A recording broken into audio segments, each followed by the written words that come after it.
ਸਤਿ ਸ਼੍ਰੀ ਅਕਾਲ, ਧੰਨਵਾਦ ਜੀ ਆਇਆਂ ਨੂੰ। ਪੰਜਾਬੀ ਰੇਡੀਓ ਯੂਐਸਏ ਦੇ ਜਿੰਨੇ ਵੀ ਸਰੋਤੇ ਸਾਡੇ ਸਾਰੇ ਏਐਮ ਸਟੇਸ਼ਨਸ, ਐਫਐਮ ਸਟੇਸ਼ਨਸ, ਘਰਾਂ ਦੇ ਵਿੱਚ ਰੇਡੀਓ ਸੈਟਸ ਦੇ ਰਾਹੀਂ, ਟੈਲੀਫੋਨ ਦੇ ਰਾਹੀਂ, ਫੇਸਬੁੱਕ, ਯੂਟਿਊਬ ਤੇ ਲਾਈਵ ਦੇਖ ਰਹੇ ਹੋ, ਸੁਣ ਰਹੇ ਹੋ, ਸਾਰਿਆਂ ਨੂੰ ਜੀ ਆਇਆਂ ਨੂੰ ਤੇ ਬਹੁਤ ਹੀ ਪਿਆਰ ਤੇ ਸਤਿਕਾਰ ਭਰੀ ਸਤਿ ਸ਼੍ਰੀ ਅਕਾਲ। ਸਰੋਤਿਓ, ਅੱਜ ਮਈ ਦੀ 4 ਤਰੀਕ ਆ, ਦਿਨ ਸੋਮਵਾਰ ਆ ਤੇ ਤੁਹਾਡੇ ਲਈ ਸ਼ਾਮ ਦਾ ਅਪਡੇਟ ਕੈਲੀਫੋਰਨੀਆ ਪ੍ਰੋਗਰਾਮ ਲੈ ਕੇ ਹਾਜ਼ਰ ਹੋਏ ਹਾਂ। ਸਾਡੇ ਅੱਜ ਦੇ ਇਸ ਪ੍ਰੋਗਰਾਮ ਨੂੰ ਤੁਹਾਡੇ ਸਾਰਿਆਂ ਤੱਕ ਪਹੁੰਚਾਉਣ 'ਚ ਸਹਿਯੋਗ ਕਰਦੇ ਨੇ ਖਾਲਸਾ ਇੰਸ਼ੋਰੈਂਸ ਏਜੰਸੀ, ਜਿਨ੍ਹਾਂ ਦੇ ਕੋਲੋਂ ਹਰ ਇੱਕ ਤਰੀਕੇ ਦੀ ਇੰਸ਼ੋਰੈਂਸ ਤੁਸੀਂ ਕਰਵਾ ਸਕਦੇ ਹੋ। ਇੰਸ਼ੋਰੈਂਸ ਬਾਰੇ ਪਤਾ ਕਰਨ ਲਈ ਕਾਲ ਕਰ ਸਕਦੇ ਹੋ 408-272-2500। ਟੇਰਕੀਆਨਾ ਇਮੀਗ੍ਰੇਸ਼ਨ ਲਾ ਫਰਮ, ਯੂਐਸ ਇਮੀਗ੍ਰੇਸ਼ਨ ਦਾ ਹੋਵੇ ਕਿਸੇ ਵੀ ਤਰੀਕੇ ਦਾ ਕੰਮ, ਕਾਲ ਅਟਰਨੀ ਜੇ ਟੇਰਕੀਆਨਾ 415-909-0503 ਦੇ ਉੱਤੇ। ਇਸ ਦੇ ਨਾਲ ਪ੍ਰੋਗਰਾਮ ਨੂੰ ਸਪਾਂਸਰ ਕਰਦੇ ਨੇ ਊੜਾ ਡੈਟ ਰਿਲੀਫ ਵਾਲੇ। ਇਕਨੋਮਿਕ ਹਾਰਡਸ਼ਿਪ ਹੈ, ਬੈਂਕਰਪਸੀ ਤੋਂ ਬਚਣਾ ਚਾਹੁੰਦੇ ਆ ਤਾਂ ਤੁਸੀਂ ਇਹਨਾਂ ਦੇ ਨਾਲ ਸੰਪਰਕ ਕਰੋ 8888889914 ਦੇ ਉੱਤੇ। Gurbachan Singh Nagra Sacramento, Kulwant Singh, Jaspal Kaur Johal, Satnam Singh Tatla Yuba City, Gurdev Singh Sohal, Baljinder Singh, Rishpal Kaur Johal Antelope, Jaswinder Nagra Roseville, Avtar Singh Manzil Clovis, Joga Singh Pawar Orangevale, Sarabjit Singh Dhoot Yuba City, Gurnek Singh Bagri Fresno, Paramjit Singh Dakha Berkeley. ਸਾਰਿਆਂ ਦਾ ਧੰਨਵਾਦ। ਜੇ ਤੁਸੀਂ ਵੀ ਇਸ ਪ੍ਰੋਗਰਾਮ ਨੂੰ ਸਪਾਂਸਰ ਕਰਨਾ ਚਾਹੁੰਦੇ ਹੋ, ਸੰਪਰਕ ਕਰੋ 408-722-7698। ਅੱਜ ਦੀਆਂ ਖਬਰਾਂ ਵੱਲ ਚੱਲੀਏ ਤੇ ਅਮਰੀਕਾ ਨੇ 7 ਜਿਹੜੀਆਂ ਆ ਈਰਾਨ ਦੀਆਂ ਬੋਟਸ ਆ ਉਹਨਾਂ ਨੂੰ ਡੁਬੋ ਦਿੱਤਾ ਹੈਗਾ ਤੇ ਈਰਾਨ ਵਾਲਿਆਂ ਨੇ ਯੂਏਈ ਦੇ ਉੱਤੇ ਜਿਹੜਾ ਆ ਆਪਣਾ ਅਟੈਕ ਕੀਤਾ ਹੈਗਾ ਤੇ ਨਾਲ ਦੀ ਨਾਲ 2 ਸ਼ਿਪ ਜਿਹੜੇ ਆ ਸਟੇਟ ਆਫ ਹਾਰਮਜ਼ ਉਹਨਾਂ ਦੇ ਉੱਤੇ ਅਟੈਕ ਕੀਤਾ ਆ। ਸੋ ਅਪ੍ਰੈਲ 8 ਤੋਂ ਬਾਅਦ ਪਹਿਲੀ ਵਾਰੀ 2 ਡਰੋਨ ਜਿਹੜੇ ਆ ਉਹ ਸ਼ਿਪਸ ਦੇ ਉੱਤੇ ਸਟੇਟ ਆਫ ਹਾਰਮਜ਼ 'ਚ ਜੋ ਆ ਉਹ ਚਲਾਏ ਗਏ ਆ। ਯੂਏਈ ਦੀਆਂ ਅਥਾਰਟੀਜ਼ ਨੇ ਇਹ ਦੱਸਿਆ ਹੈਗਾ। ਯੂਐਸ ਮਿਲਟਰੀ ਨੇ ਇਹ ਕਿਹਾ ਵੀ 2 ਕਮਰਸ਼ੀਅਲ ਵੈਸਲਸ ਜਿਹੜੇ ਆ ਉਹ ਬੜੀ ਸੇਫਲੀ ਉੱਥੋਂ ਨਿਕਲ ਗਏ ਹੈਗੇ ਆ। ਪ੍ਰੋਜੈਕਟ ਫਰੀडम ਇਨੀਸ਼ੀਏਟਿਵ ਜੋ ਪ੍ਰੈਜ਼ੀਡੈਂਟ ਡੋਨਲਡ ਟਰੰਪ ਉਹਨਾਂ ਨੇ ਅਨਾਉਂਸ ਕੀਤਾ ਸੀ। ਈਰਾਨ ਵਾਲਿਆਂ ਨੇ ਮਿਜ਼ਾਈਲਸ ਸ਼ਿਪ ਦੇ ਉੱਤੇ ਸਿੱਟੀਆਂ ਪਰ ਉਹ ਕਿਸੇ ਤਰ੍ਹਾਂ ਦਾ ਨੁਕਸਾਨ ਨਹੀਂ ਹੋਇਆ ਹੈਗਾ। ਦੂਸਰੇ ਪਾਸੇ ਈਰਾਨ ਦਾ ਜਿਹੜੀ ਸਰਕਾਰ ਆ ਉਹ ਇਹ ਵੀ ਕਹਿ ਰਹੀ ਆ ਕਿ ਯੂਐਸ ਦਾ ਜਿਹੜਾ ਰਿਸਪੌਂਸ ਆ ਉਹਨਾਂ ਨੂੰ ਮਿਲਿਆ ਹੈਗਾ 14 ਪੁਆਇੰਟ ਪੀਸ ਪ੍ਰਪੋਜ਼ਲ ਜਿਹੜਾ ਉਹਨੇ ਭੇਜਿਆ ਸੀ ਉਹਦੇ ਅਗੇਂਸਟ, ਤੇ ਤਾਂ ਕਿ ਜੰਗ ਨੂੰ ਖਤਮ ਕੀਤਾ ਜਾ ਸਕੇ, ਨਾ ਕਿ ਐਕਸਟੈਂਡ ਕੀਤਾ ਜਾ ਸਕੇ। ਪ੍ਰੈਜ਼ੀਡੈਂਟ ਟਰੰਪ ਉਹਨਾਂ ਨੇ ਵੀਕਐਂਡ ਦੇ ਦੌਰਾਨ ਇਹ ਦੱਸਿਆ ਸੀ ਕਿ ਉਹ ਮੋਸਟ ਪ੍ਰੋਬਬਲੀ ਰਿਜੈਕਟ ਕਰਨਗੇ ਈਰਾਨ ਦਾ ਪ੍ਰਪੋਜ਼ਲ ਕਿ ਉਹਦੇ ਵਿੱਚ ਬਿਗ ਇਨਫ ਪ੍ਰਾਈਸ ਨਹੀਂ ਹੈਗੀ। ਪਰ ਦੂਜੇ ਪਾਸੇ ਹੁਣ ਸਾਊਦੀ ਅਰੇਬੀਆ ਉਹ ਵੀ ਜਿਹੜੇ ਆ ਇੱਕ ਤਰ੍ਹਾਂ ਦੇ ਨਾਲ ਡਰੇ ਹੋਏ ਆ। ਉਹਨਾਂ ਨੇ ਯੂਐਸ ਨੂੰ ਕਿਹਾ ਆ ਕਿ ਯੂਐਸ ਤੇ ਈਵਨ ਈਰਾਨ ਨੂੰ ਵੀ ਵੀ ਇਹ ਜਿਹੜੀ ਦੁਬਾਰਾ ਕੀ ਸੀਜ਼ ਫਾਇਰ ਖਤਮ ਹੋ ਰਹੀ ਆ, ਲੜਾਈ ਸ਼ੁਰੂ ਹੋਣ ਵਾਲਾ ਕੰਮ ਬਣਿਆ ਪਿਆ ਆ, ਉਸ ਨੂੰ ਜਿਹੜਾ ਆ ਇੱਕ ਤਰ੍ਹਾਂ ਨਾਲ ਕੂਲ ਡਾਊਨ ਕਰੋ। ਮਿਨਿਸਟਰੀ ਆਫ ਫੋਰਨ ਅਫੇਅਰਸ ਨੇ ਕਿਹਾ ਵੀ ਕਿੰਗਡਮ ਆਫ ਸਾਊਦੀ ਅਰੇਬੀਆ ਬਹੁਤ ਕੰਸਰਨਡ ਆ ਜਿਸ ਹਿਸਾਬ ਦੇ ਨਾਲ ਮਿਲਟਰੀ ਐਸਕੇਲੇਸ਼ਨ ਹੁਣ ਕੁਝ ਘੰਟਿਆਂ ਦੇ ਵਿੱਚ ਹੋਈ ਹੈਗੀ ਆ। ਈਰਾਨ ਦੇ ਫੋਰਨ ਮਿਨਿਸਟਰ ਨੇ ਇਹ ਕਿਹਾ ਕਿ ਸਾਡੀ ਗੱਲਬਾਤ ਵੀ ਚੱਲ ਰਹੀ ਹੈਗੀ ਆ ਪਰ ਜਿਹੜਾ ਪ੍ਰੋਜੈਕਟ ਫਰੀडम ਆ ਉਹ ਪੋਲੀਟੀਕਲ ਕ੍ਰਾਈਸਿਸ ਨੂੰ ਸੋਲਵ ਨਹੀਂ ਕਰ ਸਕਦਾ ਹੈਗਾ। ਟਰੰਪ ਨਹੀਂ ਕਹਿ ਰਿਹਾ ਵੀ ਜਿਹੜੀ ਈਰਾਨ ਦੇ ਵਿੱਚ ਜੰਗ ਚੱਲ ਰਹੀ ਹੈ ਮਿੰਨੀ ਵਾਰ ਆ ਤੇ ਕਹਿੰਦੇ ਵੀ ਸਾਡਾ ਮੁਲਕ ਬੂਮ ਕਰ ਰਿਹਾ ਇਸ ਵੇਲੇ, ਡਿਸਪਾਈਟ ਇਹ ਫੈਕਟ ਹੈਗਾ ਵੀ ਆਪਣੇ ਇੱਥੇ ਇਨਫਲੇਸ਼ਨ ਕਿੰਨੀ ਵੱਧ ਗਈ ਆ, ਪ੍ਰਾਈਸਿਸ ਗੈਸ ਦੀਆਂ, ਹੋਰ ਸਾਰਾ ਕੁਝ ਦੇਖ ਲਓ ਜੋ ਸਿਚੁਏਸ਼ਨ ਬਣੀ ਹੋਈ ਹੈਗੀ ਆ।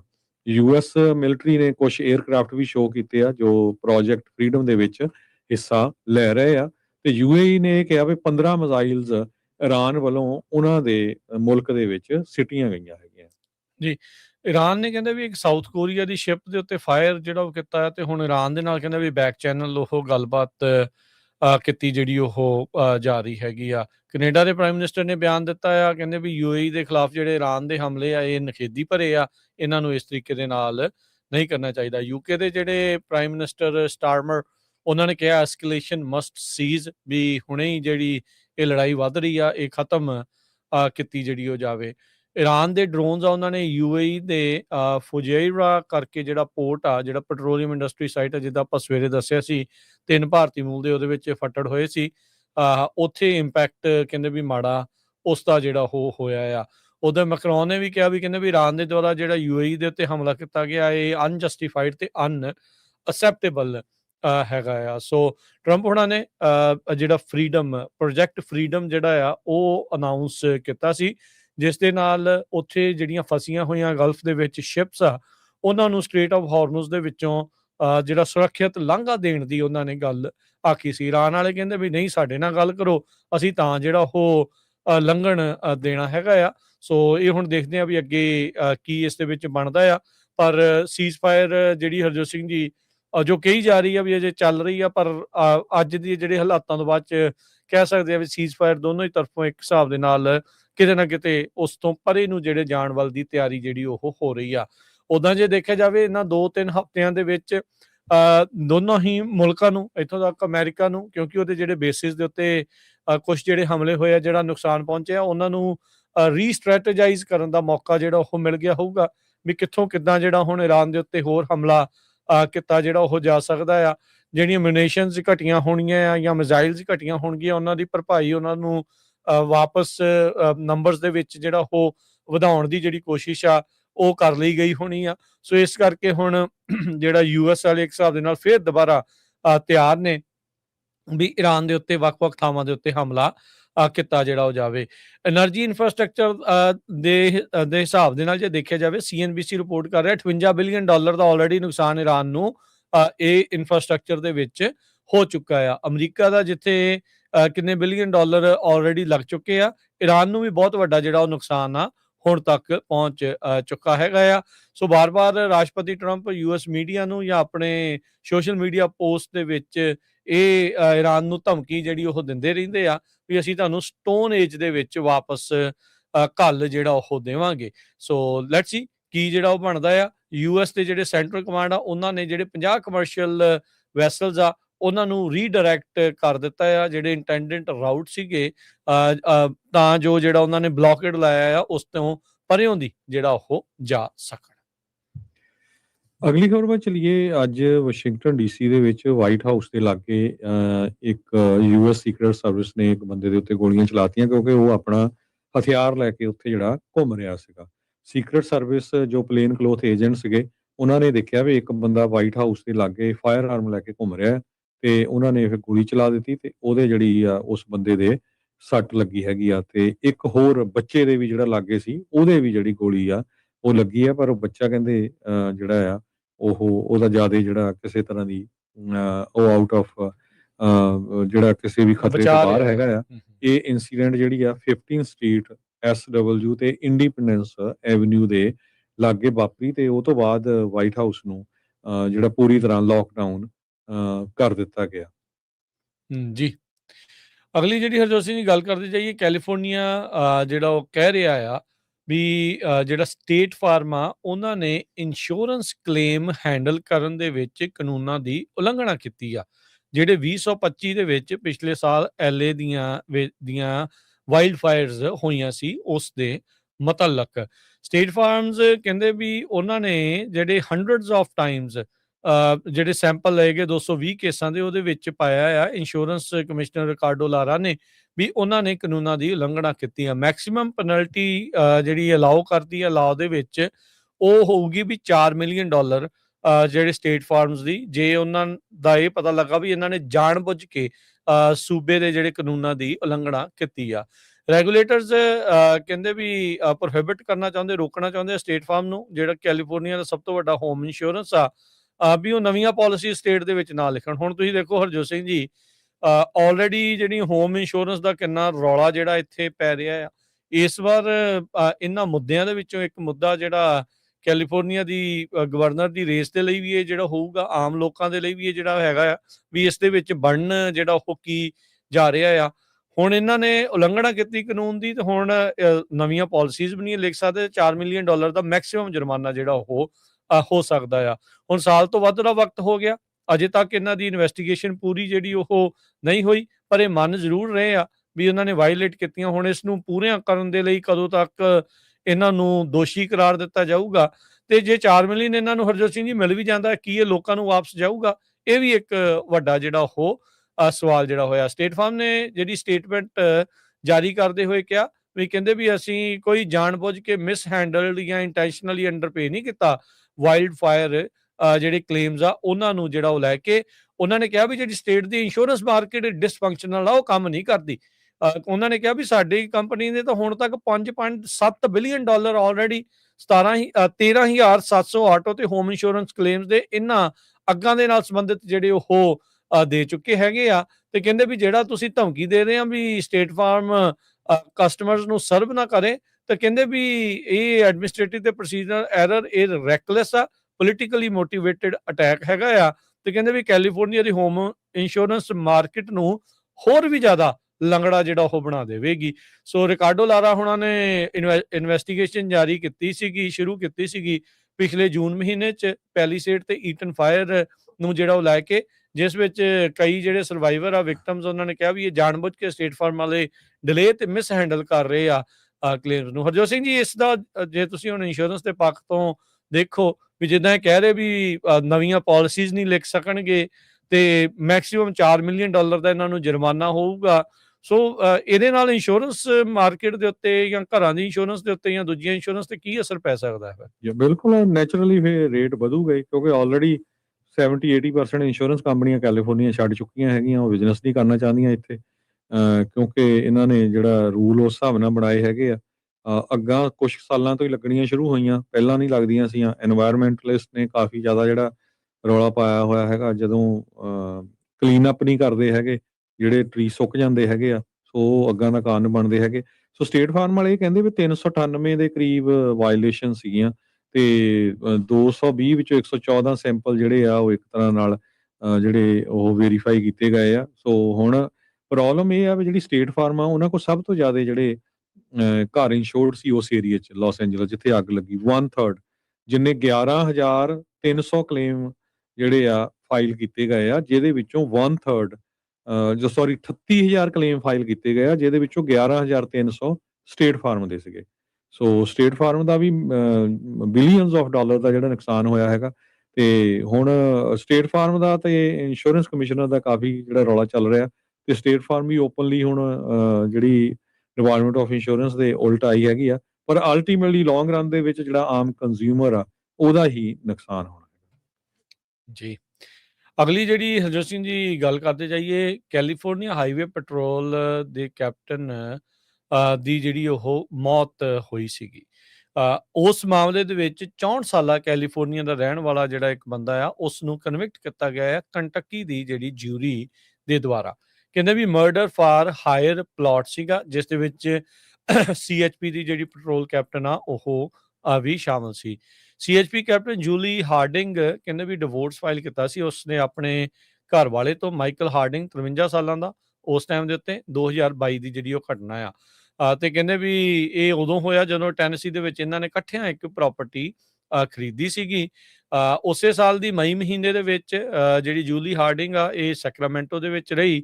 ਉਹਦੇ ਕਹਿੰਦੇ ਵੀ ਤਿੰਨ ਜਿਹੜੇ ਬੈਂਕ ਅਕਾਊਂਟ ਸੀਗੇ ਇਹਨਾਂ ਕਪਲ ਦੇ, ਉਹਦੇ ਵਿੱਚੋਂ ਤਕਰੀਬਨ $2 ਲੱਖ ਵੱਧ ਜਿਹੜਾ ਉਸਨੇ ਕਢਾ ਲਿਆ ਬੰਦੇ ਜਿਹੜਾ ਮਾਈਕਲ ਹਾਰਡਿੰਗ ਆ ਉਹਦੀ ਕੰਸੈਂਟ ਤੋਂ ਬਗੈਰ। ਤੇ ਫਿਰ ਬਾਅਦ ਦੇ ਵਿੱਚ ਕਹਿੰਦੇ ਵੀ ਥਾਮਸ ਓ ਡੈਨੀਅਲ, ਇੱਕ ਨਾਪਾ ਦਾ ਰੈਜ਼ੀਡੈਂਟ, ਉਸ ਨੂੰ ਇਸਨੇ ਹਾਇਰ ਕੀਤਾ ਤੇ ਉਹ ਆਪਣੇ ਘਰ ਵਾਲੇ ਨੂੰ ਜਿਹੜਾ ਉਹ ਮਰਡਰ ਕਰਵਾਇਆ। ਸੋ CHP ਵਾਲੀ ਨੇ ਦੇਖੋ ਹਰਜੋਤ ਸਿੰਘ ਜੀ ਇਹ ਕਾਂਡ ਨੂੰ ਅੰਜਾਮ ਜਿਹੜਾ ਦਿੱਤਾ, ਤੇ ਹੁਣ ਉਹ ਜਿਹੜਾ ਬੰਦਾ ਜਿਸਨੇ ਇਹ ਕਤਲ ਜਿਹੜਾ ਕੀਤਾ, ਥਾਮਸ ਓ ਡੈਨੀਅਲ, ਉਸ ਨੂੰ ਕਨਵਿਕਟ, ਉਸ ਨੂੰ ਦੋਸ਼ੀ ਕਰਾਰ ਦੇ ਦਿੱਤਾ ਜਿਹੜਾ ਹੋ ਗਿਆ ਆ। ਕਹਿੰਦਾ ਵੀ ਇਹ HVAC ਦਾ ਜਿਹੜਾ ਬਣ ਕੇ ਗਿਆ ਵੀ ਕੰਮ ਕਰਨ ਵਾਲਾ ਹੈ ਰੈਜ਼ੀਡੈਂਸ ਦੇ ਵਿੱਚ। ਉਸੇ ਦਰਮਿਆਨ ਇਸ ਨੇ ਹਾਰਡਿੰਗ ਨੂੰ ਕਈ ਵਾਰ ਜਿਹੜੀ ਉਹ ਗੋਲੀ ਜਿਹੜੀ ਉਹ ਮਾਰੀ ਤੇ ਬਾਅਦ ਦੇ ਵਿੱਚ ਕਹਿੰਦੇ ਵੀ ਉਹ ਪਤਾ ਨਹੀਂ ਕਿੰਨੇ ਦਿਨ ਹੋ ਗਏ ਸੀ, 19 ਤਰੀਕ ਨੂੰ ਇਸ ਨੂੰ ਗੋਲੀ ਮਾਰੀ ਸੀ, ਇਸ ਦੀ ਮੌਤ ਹੋਈ। ਤੇ 26 ਤਰੀਕ ਨੂੰ ਜਾ ਕੇ ਜਦ ਰੀਅਲ estate ਦਾ ਏਜੰਟ ਉਹ ਘਰ ਸ਼ੋਅ ਕਰਨ ਦੇ ਲਈ ਬਾਇਰਸ ਨੂੰ ਲੈ ਕੇ ਆਇਆ ਤਾਂ ਉੱਥੇ ਉਹਨੇ ਦੇਖਿਆ ਵੀ ਭਾਈ ਇਹਦੀ ਤਾਂ ਲਾਸ਼ ਜਿਹੜੀ ਉੱਥੇ ਪਈ ਹੋਈ ਆ। ਸੋ ਕੰਟਕੀ ਸਟੇਟ ਪੁਲਿਸ ਨੇ FBI ਦੇ ਨਾਲ ਟੈਨੇਸੀ ਦੀ ਜਿਹੜੀ ਲੋਕਲ ਪੁਲਿਸ ਆ ਉਹਨਾਂ ਨੇ ਮਿਲ ਕੇ ਇਨਵੈਸਟੀਗੇਸ਼ਨ ਨੂੰ ਅੱਗੇ ਜਿਹੜਾ ਉਹ ਚਾੜਿਆ ਤੇ ਬਾਅਦ ਦੇ ਵਿੱਚ ਜਿਹੜਾ ਕਤਲ ਕਰਨ ਵਾਲਾ ਮਰਡਰ ਫਾਰ ਹਾਇਰ ਜੋ ਕੀਤਾ ਸੀ ਉਹ ਡੈਨੀਅਲ, ਉਸ ਨੂੰ ਸੈਕਰਾਮੈਂਟੋ ਇੰਟਰਨੈਸ਼ਨਲ 에ਅਰਪੋਰਟ ਤੋਂ ਗ੍ਰਿਫਤਾਰ ਜਿਹੜਾ ਉਹ ਕੀਤਾ ਆ। ਤੇ ਹੁਣ ਮਾਈਕਲ ਹਾਰਡਿੰਗ ਦੀ ਮੌਤ ਦੇ ਲਈ ਉਸ ਨੂੰ ਜਿਹੜਾ ਉਹ ਚਾਰਜ ਕਰ ਲਿਆ ਗਿਆ ਹੈ। ਉਸੇ ਦਿਨ ਜੂਲੀ ਹਾਰਡਿੰਗ, ਉਸ ਨੂੰ ਵੀ ਜਿਹੜੀ ਕ੍ਰਿਮੀਨਲ ਟ੍ਰੈਸਪਾਸਿੰਗ ਟੈਨੇਸੀ ਹੋਮ ਜਿੱਥੇ ਇਹਦਾ ਇਹਨਾਂ ਨੇ ਇਕੱਠਿਆਂ ਕਰ ਲਿਆ ਸੀ, ਉਸ ਨੂੰ ਵੀ ਗ੍ਰਿਫਤਾਰ ਕਰ ਲਿਆ ਗਿਆ ਸੀਗਾ। ਫ੍ਰਿਜ਼ਨੋ ਦੇ ਵਿੱਚ ਇੱਕ ਮੋਟਰਸਾਈਕਲਿਸਟ ਨੂੰ ਪੁਲਿਸ ਵਾਲਿਆਂ ਨੇ ਅਰੈਸਟ ਕੀਤਾ, ਜੋ 133 ਮੀਲ ਪਰ ਆਵਰ ਦੇ ਹਿਸਾਬ ਦੇ ਨਾਲ ਜਿਹੜਾ ਆ ਮੋਟਰਸਾਈਕਲ ਚਲਾ ਰਿਹਾ ਸੀ। ਉਹ ਵੀ ਉਸ ਏਰੀਏ ਜਿੱਥੇ ਜਿਹੜੀ ਸਪੀਡ ਆ 55 ਮੀਲ ਪਰ ਆਵਰ ਦੇ ਹਿਸਾਬ ਨਾਲ ਆ, ਔਬਰੀ ਰੋਡ ਤੇ ਵੈਲਵਾਨ ਰੋਡ ਦੇ ਉੱਤੇ। ਸੋ ਇਹ ਤੁਸੀਂ ਹਿਸਾਬ ਲਾ ਲਓ ਵੀ ਜੇ 133 ਮੀਲ ਦੀ ਸਪੀਡ ਨਾਲ ਜਾਂਦਾ, ਨਾਲੇ ਆਪ ਮਰਨਾ ਸੀ, ਹੋਰ ਵੀ ਕਿਸੇ ਨੂੰ ਜਿਹੜਾ ਮਾਰਨਾ ਸੀ। ਸੋ ਉਹਨੂੰ ਰਾਈਡਰ ਨੂੰ ਜਿਹੜਾ ਅਰੈਸਟ ਕਰ ਲਿਆ ਗਿਆ ਰੈਕਲੈਸ ਡਰਾਈਵਿੰਗ ਦੇ ਉੱਤੇ, ਤੇ ਮੋਟਰਸਾਈਕਲ ਵੀ ਉਹਦਾ ਜਿਹੜਾ ਆ ਇੰਪਾਊਂਡ ਫ੍ਰਿਜ਼ਨੋ ਪੁਲਿਸ ਵੱਲੋਂ ਕਰ ਲਿਆ ਗਿਆ ਹੈਗਾ। ਜੀ। ਅਗਲੀ ਜਿਹੜੀ ਅਸੀਂ ਗੱਲ ਕਰੀਏ ਕੈਲ ਮੈਟਰਸ ਵਾਲੇ ਅੱਜ ਰਿਪੋਰਟਿੰਗ ਕਰ ਰਹੇ ਆ ਵੀ ਕੈਲੀਫੋਰਨੀਆ ਦੇ ਜਿਹੜੇ ਰਿਪਬਲਿਕਨਸ ਆ, ਜਿਨ੍ਹਾਂ ਨੇ ਕਈ ਸੀਟਾਂ ਫਲਿੱਪ ਕੀਤੀਆਂ ਸੀ 2024 ਦੇ ਵਿੱਚ, ਹੁਣ ਉਹ ਆਪਣੀ ਸੀਟ ਬਚਾਉਣ ਦੇ ਲਈ ਖਾਸੀ ਉਹਨਾਂ ਨੂੰ ਜੱਦੋਜਹਿਦ ਕਰਨੀ ਪੈ ਰਹੀ ਆ। ਸੋ ਕੈਲੀਫੋਰਨੀਆ ਦੇ ਰਿਪਬਲਿਕਨ ਨੇ ਪਿਛਲੀ ਵਾਰੀ 2024 ਦੇ ਇਲੈਕਸ਼ਨ ਸਾਈਕਲ 'ਚ 3 ਸੀਟਾਂ ਜਿਹੜੀਆਂ ਲੈਜਿਸਲੇਟਿਵ ਸੀਟਸ ਆ ਇੱਥੋਂ ਦੀ ਲੋਕਲ ਅਸੈਂਬਲੀ ਦੀਆਂ, ਉਹਨਾਂ ਨੂੰ ਫਲਿੱਪ ਜਿਹੜਾ ਉਹ ਕੀਤਾ ਸੀਗਾ। ਉਸ ਟਾਈਮ ਦੇ ਉੱਤੇ ਜਿਹੜਾ ਮਾਹੌਲ ਆ ਉਹ ਟਰੰਪ ਹੁਣਾਂ ਦੇ ਜਦੋਂ ਇਲੈਕਟ ਹੋਏ ਸੀ ਉਸੇ ਦਰਮਿਆਨ ਰੈੱਡ ਵੇਵ ਵੀ ਜਿਹੜੀ ਨਾਲ ਦੇ ਨਾਲ ਚੱਲ ਰਹੀ ਸੀ, ਜਿਸ ਤੋਂ ਬਾਅਦ ਦੇ ਵਿੱਚ ਹੀ ਆਪਾਂ ਦੇਖਿਆ ਵੀ ਕੈਲੀਫੋਰਨੀਆ ਦੇ ਵਿੱਚ ਰਿਪਬਲਿਕਨਸ ਨੇ ਖਾਸਾ ਜਿਹੜਾ ਉਭਾਰ ਵੀ ਆਪਣਾ ਕੀਤਾ ਸੀਗਾ। ਪਰ ਹੁਣ ਓਵਰਆਲ ਟਰੰਪ ਹੁਣਾਂ ਦੀ ਅਪਰੂਵਲ ਰੇਟਿੰਗਸ ਥੱਲੇ ਜਿਹੜੀ ਉਹ ਜਾਣ ਦੇ ਕਰਕੇ ਓਵਰਆਲ ਜੋ ਮੁਲਕ ਦੇ ਵਿੱਚ ਮਾਹੌਲ ਬਣ ਰਿਹਾ ਹੈ, ਅਫੋਰਡੇਬਿਲਟੀ, ਮਹਿੰਗਾਈ, ਗੈਸ ਪ੍ਰਾਈਸਿਸ, ਇਜ਼ਰਾਈਲ ਦਾ ਇਨਫਲੂਐਂਸ, ਉਹ ਸਾਰੀਆਂ ਚੀਜ਼ਾਂ, ਇਰਾਨ ਦੀ ਲੜਾਈ, ਉਹਦੇ ਨਾਲ ਕਿਤੇ ਨਾ ਕਿਤੇ ਜਿਹੜਾ ਇਹਨਾਂ ਨੂੰ ਹੌਟ ਵਾਟਰ ਦੇ ਵਿੱਚ ਆਉਣਾ ਪਿਆ ਹੈਗਾ ਆ। ਇਹ 3 ਹੋਈਆਂ ਫਲਿੱਪ ਹੋਈਆਂ ਸੀਟਾਂ ਦੇ ਵਿੱਚੋਂ 2 ਕਹਿੰਦੇ ਜਿਹੜੀਆਂ ਉਹ ਰੀ ਇਲੈਕਸ਼ਨ ਦੇ ਲਈ ਹੈਗੇ ਆ, ਤੇ ਇਹਨਾਂ ਨੂੰ ਹੁਣ ਨਾ ਰੈੱਡ ਤੇ ਨਾ ਬਲੂ, ਇਹਨਾਂ ਨੂੰ ਪਰਪਲ ਡਿਸਟ੍ਰਿਕਟਸ ਆਖਿਆ ਜਿਹੜਾ ਉਹ ਜਾ ਰਿਹਾ। ਕਹਿੰਦੇ ਵੀ ਇਸ ਟਾਈਮ ਜਿਹੜੇ ਡੈਮੋਕ੍ਰੇਟ ਚੈਲੰਜਰ ਆ ਉਹ ਇਹਨਾਂ ਨੂੰ ਇੱਕ ਹਿਸਾਬ ਦੇ ਨਾਲ ਬਿਪਤਾ ਦੇ ਵਿੱਚ ਪਾ ਰਹੇ ਆ, ਤੇ ਪਰ ਰਿਪਬਲਿਕਨਸ ਦੇ ਲਈ ਕਹਿੰਦੇ ਵੀ ਇਹ ਕੜੀ ਚੁਣੌਤੀ ਜਿਹੜੀ ਹੋਵੇਗੀ ਵੀ 3 ਫਲਿੱਪ ਕੀਤੀਆਂ ਸੀਟਾਂ ਨੂੰ ਉਹ ਕਿੱਦਾਂ ਬਰਕਰਾਰ ਰੱਖਣਗੇ। ਜਿੱਦਾਂ ਆਪਾਂ ਸਵੇਰੇ ਵੀ ਗੱਲ ਕੀਤੀ ਸੀ, ਓਵਰਆਲ ਜਿਹੜੀਆਂ ਕਾਂਗਰਸ ਦੀਆਂ ਸੀਟਸ ਦੇ ਵਿੱਚ ਵੀ ਕਈ ਤਰੀਕੇ ਦੇ ਜਿਹੜੇ ਸਵਾਲ ਆ ਉਹ ਪੈਦਾ ਹੋਏ ਆ। ਕਈ ਸੀਟਾਂ ਜਿਹੜੀਆਂ ਉੱਥੇ ਵੀ ਸਵਿੰਗ ਜਿਹੜੀਆਂ ਸੀਟਾਂ ਆ ਉਹ ਬਣ ਸਕਦੀਆਂ, ਉਹ ਵੀ ਪਰਪਲ ਕੈਟਾਗਰੀ ਦੇ ਵਿੱਚ ਆਈਆਂ ਹੋਈਆਂ ਆ, ਜਿੱਥੇ ਰਿਪਬਲਿਕਨਸ ਤੇ ਡੈਮੋਕ੍ਰੇਟ ਦੋਨੋਂ ਹੀ ਆਪਣੇ ਪੱਧਰ ਦੇ ਉੱਤੇ ਜਿਹੜਾ ਉਹ ਜ਼ੋਰ ਲਾ ਰਹੇ ਆ ਵੀ ਇਹਨਾਂ ਸੀਟਾਂ ਨੂੰ ਜਿੱਤ ਸਕੀਏ। ਪਰ ਇਸ ਵਾਰੀ ਵੀ ਸੀਟਾਂ ਕਈ ਫਲਿੱਪ ਹੋਣ ਦਾ ਖਦਸ਼ਾ ਜਿਹੜਾ ਉਹ ਦੱਸਿਆ ਜਾ ਰਿਹਾ ਆ। ਉੱਦਾਂ ਅਮਰੀਕਾ ਦੇ ਵਿੱਚ ਹਰਜੋਤ ਸਿੰਘ ਜੀ, ਇਹ ਰੀਤ ਹੀ ਹਮੇਸ਼ਾ ਰਹੀ ਆ ਇਤਿਹਾਸਿਕ ਤੌਰ ਦੇ ਉੱਤੇ ਵੀ ਜਿਹੜੀ ਵੀ ਪਾਰਟੀ ਦਾ ਪ੍ਰੈਜ਼ੀਡੈਂਟ ਜਿੱਤਦਾ ਆ, ਉਸ ਤੋਂ ਅਗਲੀਆਂ ਮਿਡ ਟਰਮ ਇਲੈਕਸ਼ਨ ਦੇ ਵਿੱਚ ਉਹਨਾਂ ਦੀ ਕਾਫੀ ਸੀਟਾਂ ਜਿਹੜੀਆਂ ਉਹ ਫਲਿੱਪ ਹੋ ਜਾਂਦੀਆਂ। ਜ਼ਿਆਦਾਤਰ ਅਮਰੀਕੀ ਜਿਹੜੀ ਜਨਤਾ ਆ ਉਹ ਦੂਜੀ ਪਾਰਟੀ ਨੂੰ ਹਾਊਸ ਦੇ ਵਿੱਚ ਮੈਜੋਰਟੀ ਦੇ ਦਿੰਦੀ ਆ। ਇਹ ਅਕਸਰ ਜਿਹੜਾ ਉਹ ਦੇਖਿਆ ਗਿਆ, ਬੁਸ਼ ਦੇ ਨਾਲ ਵੀ ਹੋਇਆ, ਇਹ ਓਬਾਮਾ ਦੇ ਨਾਲ ਵੀ ਹੋਇਆ, ਟਰੰਪ ਹੁਣਾਂ ਦੇ ਪਹਿਲੇ ਕਾਰਜਕਾਲ 'ਚ ਵੀ ਹੋਇਆ, ਬਾਈਡਨ ਹੁਣਾਂ ਦੇ ਨਾਲ ਵੀ ਹੋਇਆ, ਤੇ ਇਸ ਵਾਰ ਸੰਭਾਵਨਾ ਉਦਾਂ ਦੀ ਬਣੀ ਪਈ ਹੈਗੀ ਆ। ਵੇ ਬ੍ਰਿਜ ਦੇ ਉੱਤੇ ਕੁਝ ਜਿਹੜੇ ਮੋਟਰ ਬਾਈਕਸ ਵਾਲੇ ਸੀ, ਡਰਟ ਬਾਈਕਸ ਵਾਲੇ, ਉਹਨਾਂ ਨੇ ਉਸ ਨੂੰ ਟੇਕ ਓਵਰ ਕਰ ਲਿਆ ਸੀ ਵੀਕਐਂਡ ਦੇ ਦੌਰਾਨ, ਤੇ ਉਸ ਤੋਂ ਬਾਅਦ ਪੁਲਿਸ ਵਾਲਿਆਂ ਨੇ 100 ਤੋਂ ਵੱਧ ਪੁਲਿਸ ਦੀ ਗੱਡੀ ਜਿਹੜੀ ਗਈ, ਤੇ ਉਹਨਾਂ ਨੇ 9 ਜਣਿਆਂ ਨੂੰ ਅਰੈਸਟ ਕੀਤਾ, ਤੇ 77 ਉਹਨਾਂ ਦੀਆਂ ਜਿਹੜੀਆਂ ਵਹੀਕਲਸ ਆ ਉਹਨਾਂ ਨੂੰ ਆਪਣੇ ਕਬਜ਼ੇ ਦੇ ਵਿੱਚ ਲੈ ਲਿਆ। ਓਕਲੈਂਡ ਪੁਲਿਸ ਦੀ ਚੀਫ ਜੇਮਸ ਵੇਰੀ ਉਹਨਾਂ ਨੇ ਇਹ ਦੱਸਿਆ ਵੀ ਅਸੀਂ ਇਸ ਗਰੁੱਪ ਨੂੰ ਇਨਵੈਸਟੀਗੇਟ ਤਾਂ ਇਹ ਜਿਹੜੇ ਰਾਈਡਰਸ ਹੈਗੇ ਕਪਲ ਆਫ ਮੰਥਸ ਤੋਂ ਕਰ ਰਹੇ ਸੀ, ਤੇ ਉਹਨਾਂ ਤੇ ਐਕਸ਼ਨ ਲੈਣਾ ਸੀ, ਪਰ ਵੀਕਐਂਡ ਦੇ ਦੌਰਾਨ ਉਹ ਆਪ ਹੀ ਜਿਹੜੇ ਆ ਇਹ ਬੇ ਬ੍ਰਿਜ ਨੂੰ ਟੇਕ ਓਵਰ ਕਰਨ ਦੇ ਲਈ ਉੱਥੇ ਪਹੁੰਚ ਗਏ, ਤੇ ਜਿੱਥੇ ਫਿਰ 100 ਤੋਂ ਵੱਧ ਜਿਹੜੇ ਐਡੀਸ਼ਨਲ ਪੁਲਿਸ ਆਫੀਸਰਸ ਆ ਵੱਖ-ਵੱਖ ਓਕਲੈਂਡ ਦੀ ਡਿਪਾਰਟਮੈਂਟਸ ਦੇ, ਉਹ ਉੱਥੇ ਪਹੁੰਚੇ, ਤੇ ਉਹਨਾਂ ਨੇ 9 ਜਣਿਆਂ ਨੂੰ ਅਰੈਸਟ ਕਰ ਲਿਆ, ਤੇ 77 ਜਿਹੜੀਆਂ ਉਹਨਾਂ ਦੇ ਮੋਟਰ ਬਾਈਕ ਸੀ, ATV ਸੀਗੀਆਂ, ਇਹਨਾਂ ਨੂੰ ਆਪਣੇ ਕਬਜ਼ੇ ਦੇ ਵਿੱਚ ਲੈ ਲਿਆ। 45 ਮਿੰਟ ਦੇ ਵਿੱਚ ਜਿਹੜਾ ਆ ਇਹਨਾਂ ਲੋਕਾਂ ਨੇ ਆਪਣਾ ਪੂਰੀ ਤਰ੍ਹਾਂ ਉੱਥੇ ਜਿਹੜਾ ਖਰੂਦ ਪਾਇਆ, ਪੂਰਾ ਕਬਜ਼ਾ ਕਰਕੇ ਜਿਹੜਾ ਬੇ ਬ੍ਰਿਜ ਦੇ ਜਿਹੜਾ ਅੱਪਰ ਪਾਰਟ ਆ ਉੱਥੇ ਰੱਖਿਆ। ਜੀ। ਤੇ ਆਪਣਾ ਸਮਾਂ ਵੀ ਰਾਜ ਜੀ ਖਬਰਾਂ ਦਾ ਸਮਾਪਤੀ ਆ, ਜੀ। ਤੇ ਜਾਂਦੇ ਜੇ ਕਰੰਸੀ ਦੀ ਗੱਲ ਕਰਦੇ ਜਾਈਏ, ਇੰਡੀਆ ਦਾ ਰੁਪਈਆ ਇੱਕ ਵਾਰੀ ਫੇਰ ਥੱਲੇ ਨੂੰ ਡਿੱਗਿਆ ਹੈਗਾ ਪੂਰੇ ਐਨ ਮੂੰਹ ਦੇ ਮੂੰਹ, ਤੇ ਕਹਿੰਦੇ ਵੀ ਜਿਹੜਾ ਪ੍ਰੈਸ਼ਰ ਹੈਗਾ ਹਾਈ ਰਿਟਰਨ ਡਾਲਰ ਡਿਮਾਂਡ, ਤੇ ਉਹਨਾਂ ਦੀਆਂ ਮੈਚਿਓਰ ਹੋ ਰਹੀਆਂ ਕੁਝ ਨਾਨ ਡਿਲੀਵਰੇਬਲ ਫਾਰਵਰਡ ਪੋਜੀਸ਼ਨਸ, ਤੇ ਤੇਲ ਦੀਆਂ ਕੀਮਤਾਂ ਉੱਪਰ ਜਾ ਰਹੀਆਂ, ਉਧਰ ਜਿਹੜੇ ਪਟਾਕੇ ਪੈਣੇ ਸ਼ੁਰੂ ਹੋ ਗਏ ਆ ਇਰਾਨ ਦੇ ਵਿੱਚ ਵੀ, ਤੇ ਉਹਨੂੰ ਲੱਗਦਾ ਆ ਵੀ ਹੁਣ ਜਿਹੜਾ ਤੇਲ ਆ ਉਹ ਫੇਰ ਉੱਪਰ ਜਾਊਗਾ ਬੈਰਲ ਦੀ ਪ੍ਰਾਈਸ। ਸੋ ਉਹਨੂੰ ਦੇਖਦੇ ਹੋਏ ਅੱਜ ਇੰਡੀਆ ਦਾ ਜਿਹੜਾ ਰੁਪਈਆ ਆ ਡਾਲਰ ਦੇ ਮੁਕਾਬਲੇ 95 ਰੁਪਏ ਤੇ 18 ਪੈਸੇ ਰਿਹਾ ਆ, ਪਾਕਿਸਤਾਨ ਦਾ 278 ਰੁਪਏ ਤੇ 76 ਪੈਸੇ, ਕੈਨੇਡਾ ਦਾ $1 ਤੇ 36 ਸੈਂਟ। ਜੀ, ਇਹ ਸਾਰੇ ਮਾਮਲੇ ਦਾ ਹਰਜੋਤ ਸਿੰਘ ਜੀ ਸਟਾਕਸ ਦੇ ਉੱਤੇ ਵੀ ਅਸਰ ਓਵਰਆਲ ਦੇਖਣ ਨੂੰ ਮਿਲਿਆ। ਅੱਜ ਡਾਓ ਜੋਨ 500 ਤੇ 57 ਪੁਆਇੰਟ ਘਟ ਕੇ 48,942 ਤੇ ਬੰਦ ਹੋਇਆ। S&P 29 ਪੁਆਇੰਟ ਘਟ ਕੇ 7201 ਦੇ ਉੱਤੇ, ਨੈਸਡੈਕ 47 ਪੁਆਇੰਟ ਘਟ ਕੇ 25,068 ਦੇ ਉੱਤੇ ਬੰਦ ਹੋਇਆ। ਅਮਰੀਕਾ ਦੇ ਕੱਚੇ ਤੇਲ ਦੀ ਕੀਮਤ $105 ਪ੍ਰਤੀ ਬੈਰਲ ਰਹੀ ਆ। ਜਿਹੜਾ ਸੋਨੇ ਦਾ ਭਾਅ 4500 ਤੇ $37 ਪ੍ਰਤੀ ਟਰੋਏ ਆਉਂਸ ਰਿਹਾ। ਤੇ ਉੱਦਾਂ ਜੇ ਦੇਖਿਆ ਓਵਰਆਲ ਕਰੂਡ ਆਇਲ ਜਿਹੜਾ ਬ੍ਰੈਂਟ ਆਇਲ ਆ ਉਹ 113 ਦੇ ਇਰਦ-ਗਿਰਦ ਜਿਹੜਾ ਉਹ ਰਿਹਾ ਹੈਗਾ ਆ। ਤੇ ਹਾਲ ਦੀ ਘੜੀ ਤੇਲ ਤਾਣ ਦੇ ਜਾਣ ਦੀ ਜਿਹੜੀ ਸੰਭਾਵਨਾ ਇਸ ਕੌਨਫਲਿਕਟ ਦੇ ਦੁਬਾਰਾ ਸ਼ੁਰੂ ਹੋਣ ਕਰਕੇ ਬਣੀ ਪਈ ਆ। 10 ਈਅਰ ਯੀਲਡ 4.44%, ਕ੍ਰਿਪਟੋ ਕਰੰਸੀ 'ਚ ਬਿਟਕੋਇਨ 80,162 ਤੇ ਇਥੀਰੀਅਮ 2300 ਤੇ $57 ਦੇ ਬਰਾਬਰ ਚੱਲ ਰਿਹਾ ਹੈ। ਸੋ ਇੱਥੇ ਹੀ ਸਰੋਤਿਆਂ ਤੋਂ ਇਜਾਜ਼ਤ ਲੈਂਦੇ, ਮੇਰੇ ਹਰਜੋਤ ਸਿੰਘ ਵੱਲੋਂ, ਮੇਰੇ ਰਾਜਕਨਵੀਰ ਸਿੰਘ ਵੱਲੋਂ ਆਪ ਸਭ ਨੂੰ ਬਹੁਤ ਹੀ ਪਿਆਰ ਤੇ ਸਤਿਕਾਰ ਭਰੀ ਸਤਿ ਸ੍ਰੀ ਅਕਾਲ ਤੇ ਸੁਣਦੇ ਰਹੋ ਪੰਜਾਬੀ ਰੇਡੀਓ USA।